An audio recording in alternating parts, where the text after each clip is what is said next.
Welcome to Sairam Triple YouTube channel. Let us discuss current growth in the presence of secondary process.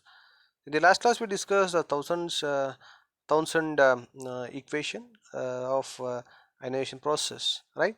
So there is two plates will be there. There is a ionization process and hit the ultraviolet rays, and the supply we are giving high voltage, and there is a current limiting resistor present, right? So current growth in the presence of single, secondary process, right? So the single avalanche process described in the previous section becomes complete when the initial set of electrons reaches the anode. Thousands equation. So however, the amplification electrons exponential of alpha d is occurring in the field. The probability of addition of new electrons being liberated. So in the gap by other mechanism increases when these new electrons creates further avalanches. So current growth in the presence of secondary process. So the secondary ionization coefficient Y is defined in the same way as alpha as the net number of secondary electrons produced per incident positive ion. Photons are excited particles, and the total value of Y is the sum of individual coefficient due to the three different processes. That is Y is equal to Y1 plus Y2 plus Y3. Where Y is the called the Thomson's secondary ionization coefficient and is a function of the gas pressure rho and E by P.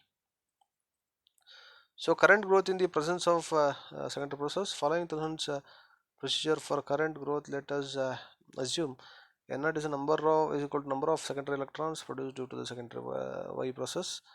Okay, N naught is the total number of electrons leaving the cathode. Then N naught is equal to N naught plus N naught dash. So the current growth in the presence of secondary process, the total number of electrons reaching the anode becomes N is equal to N naught double dash exponential alpha d and N naught exponential of alpha d. So this is the equation, okay, N naught. So the eliminating N naught, we have a equation like N is equal to N naught exponential alpha d 1 minus alpha gamma into exponential of alpha d minus 1. The above equation gives the total current gap before the breakdown, right? So Thousand's criterion for breakdown. The previous equation gives the total current of gap before the breakdown. So as the distance between the electrodes d is increased, what happens? Denominator of the equation tends to 0 and the sum of the critical distance d is equal to ds. This is the equation 1 minus alpha exponential of alpha d minus 1 is equal to 0. So similarly, Thousand's criteria for breakdown.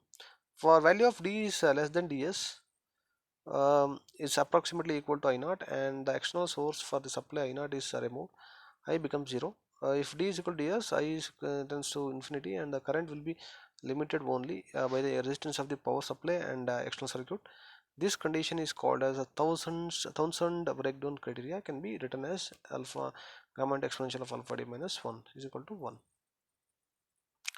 So Thomson criteria for breakdown, normally exponential of alpha d is very large, and hence the above equation reduces to gamma exponential of alpha d is equal to 1.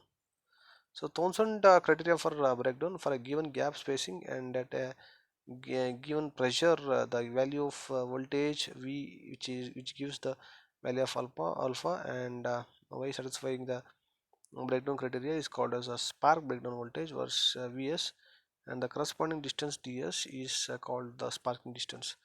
The Townsend mechanism explains the phenomena of breakdown only at a low pressure. Okay, breakdown in electronegative gases. It has been recognized that one process that gives high breakdown strength to a gas is the electrons attachment, in which free electrons get attached to neutral atoms or molecules to form negative ions. Since the negative ions like positive ions are too passive to produce ionization due to the collision, attachment represents an effective way of removing the electrons, which otherwise would have led to current growth and breakdown at low voltages. So breakdown in electronegative gases, the gases in which attachment plays an active role are called as electronegative gases. The most common attachment process encountered in the gas are the direct attachment, in which an electrons directly attaches to the form of negative ions, and the dissociative attachment, in which the gas molecules split into their constituent atoms, and electronegative atoms forms a negative ions. So breakdown in electronegative gases, simple gas of this type of oxygen.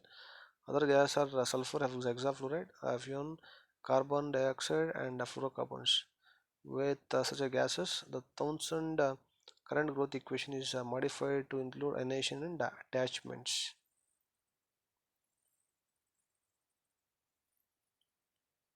Okay, so this is about high voltage into engineering introduction part. So in the next class we'll discuss this reversible processes, right? So I think if suppose electronegative gases, so okay, tones. See breakdown in the sense if suppose uh, high voltage occurs and suddenly it will be like contact with each other and then suddenly it will be fall down, so that's a breakdown. Okay, so that just you keep it in your mind. So Townsend's equation, reversal process, ionization process, it's a like inventing a processes.